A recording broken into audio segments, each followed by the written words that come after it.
welcome to South Social Film Festival. We're very happy that we're screening your film, and that we're having the chance to actually interview you, because I guess it would be impossible for you to come to London at the moment. Yes, it's impossible. It's a bit hard because I have her. Enjoyed the film, and that's the reason why I picked it up for the festival. I think it's a film that covers so many different issues, and it really gives you an insight inside the life of Finland, but especially with Lapland.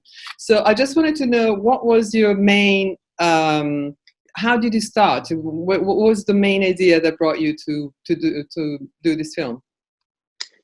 It was years ago. It was like 7 years ago or something, or 8 years ago. I was thinking of that I want to do a film about a young woman who is an alcoholic, because you can, many times when you see like a story of an alcoholic, it's always like a middle-aged man. And in Finland, alcoholism and other substance abuse problems are very common. And then after a couple of years, my cousin met a guy from Algeria in a supermarket. Okay. And this guy came like as a refugee to Finland, and it was very unclear, and everything was so strange, and but they fell in love immediately. And so I wanted to. They emerged together, this film about this young girl who is a young woman who is an alcoholic, and then the story of a romance in a supermarket, or somewhere. In my film, it's not supermarket; it's in, what's in English, like this grill, like the burger joint, right? Burger joint, yes, yeah. Yes. Right. So yeah, that's the way I came up with the idea. So it's like a long process of like evolving, of different stories developing, evolving together. Sure. And what I really appreciate about your film is also the humor, the fact that you really not only show the dramatic things, but also the very full of humor, funny moments that this couple, these two people coming from different places are having. So how did you work on that, on the dialogue and all the scenes, etc.? Well, I was I'm writing. I'm actually talking here in my office. So I'm writing in my office, and then I'm laughing alone, and then I'm testing it with somebody, with a dramaturg or with some other people. So I write them. It's not very often that they come improvisation during the process of filming. Mostly it's just like me writing and testing and laughing, and many times it's that I write something and I'm like, oh my god, can you write this? Oh, this is so bad. And then then it happened. Yeah, I'm writing it, I'm using myself. Yes, that's great. That's great, because you actually come from. Before this is your first feature film, right? Yeah. So it's amazing that you really already got that kind of skill, that kind of control of everything. But also the shorts that you made before were also on the same kind of atmosphere. I mean, always with a little bit of humor, a little bit of social perspective. Is that correct? Yeah. Yeah. Okay. So it's just like, and I used to do documentaries also. Mm-hmm. So it's like I'm actually, my education is a documentary filmmaker. So I just kind of jumped into the. Tell me, what were the difficult moments during shooting? Because I already interviewed Mimosa, and she told me that she really you really had to meet many times and discuss everything. So it was like more like a theater kind of work, in the sense that you really work on the character. And yes.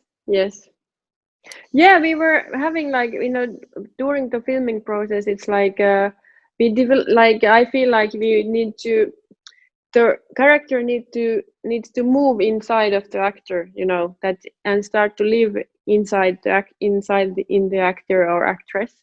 So we have a lot of discussions beforehand, and I always feel like we need to discuss and that that the character is born inside the actress or actor, and then when it's born, it's kind of there. Then you know it's very kind of easy to direct afterwards when it's natural. You know, when it's kind of comes from the inside and it's not acting in a way anymore. It's just like flowing in a not like in a natural way.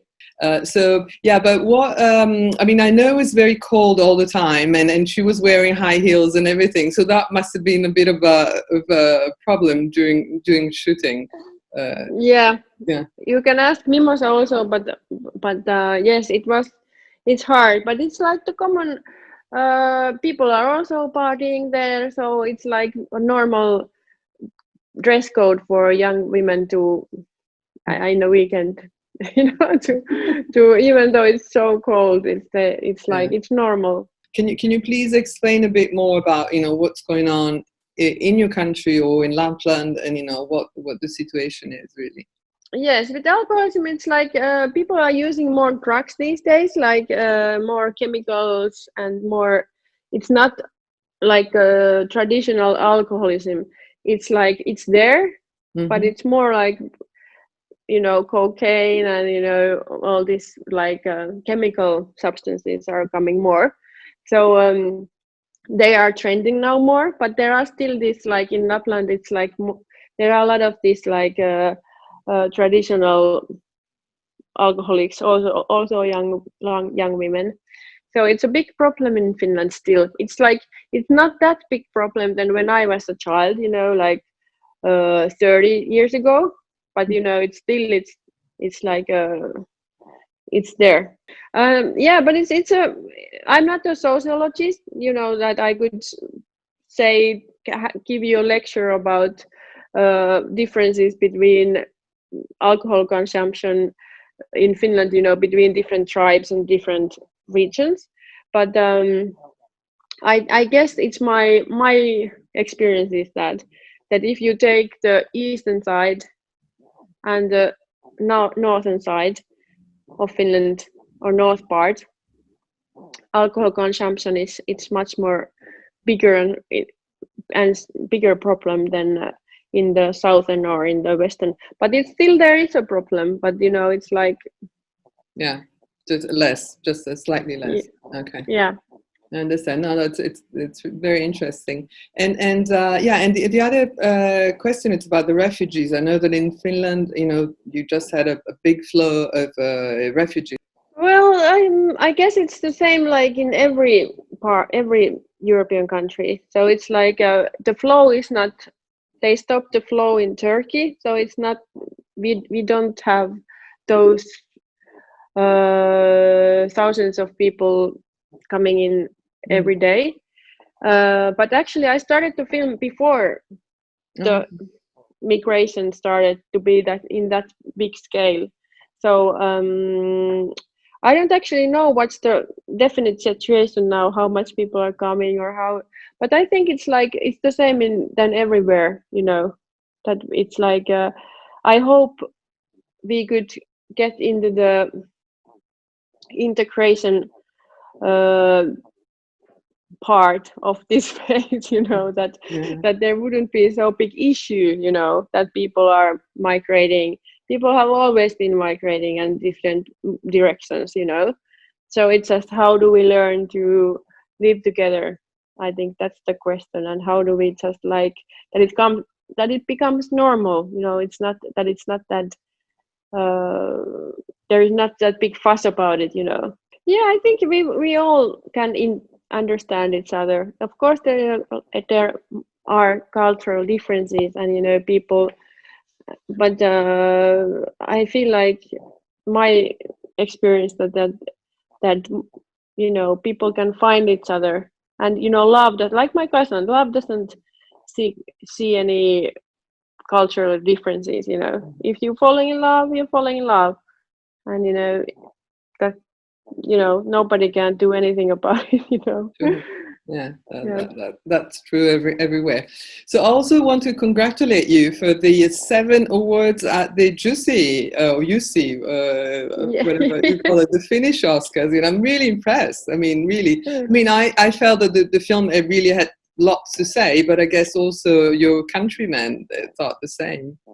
Yeah, yeah, I'm very, very happy and touched and moved and grateful, that it's like that people took the film in their hearts, that I have been having I people have been saying to me many times that they are so that it moves them, and somebody tells, especially women from the north, they come to me and say that somebody told my story, that finally somebody told the story from my soul, and that's the highest prize what I think I can get, because it's like that if I can give voice to some people who have never had voices, Finnish, maybe we don't finance the films in our country about women who have, or movies which are made by women about women. So it's like then the story comes from the inside. So I don't know where is the problem, but I think not so many of those films are made. So maybe that's why also people liked Aurora, because it's like something different. Oh yeah, definitely. No, I really think that your film I mean, it couldn't be made if it was a man. I mean, this is definitely a woman filmmaker, talking about another woman, and you can tell that there's a very it's a honest look. It's sincere. It's it's just complete out there, and then that's why it makes it so special. I think the fact that it's a different perspective. It's not the usual one. Exactly. We don't pity her. We don't pity the main. Yeah. We feel for her. We we kind of we want to be part of identify with her. Beside, of course, you just have a new creature, a new baby with you. But do you have any other plan, any other project coming up especially after the 7 awards? Yeah, it's a bit after the 7 awards. It's also I have a bit of pressure, and and actually Aurora got a lot of, not like a lot of, but some other prizes too. So I'm like, of course it gives me a pressure, that, oh my God, now I need to do something good. but I have secret plans what I have here in my working office, that I have time to think, when I'm taking care of the baby, so I have time to plan things. Mm-hmm. Would you like to send a very quick message to our public, and say something, and then we're done? Yes. Well, hello to you all, and I'm very happy that you came. And as you can see, I can't make it there now. I have the baby and everything, and the corona and everything. But I'm very delighted that you all came and enjoy the film. And thank you so much. Thank you. Really, it was really lovely to talk to you. And we'll be in touch. Okay. Yes. Thank you very much. Bye. Bye. Bye. Bye. Bye. Bye. Bye.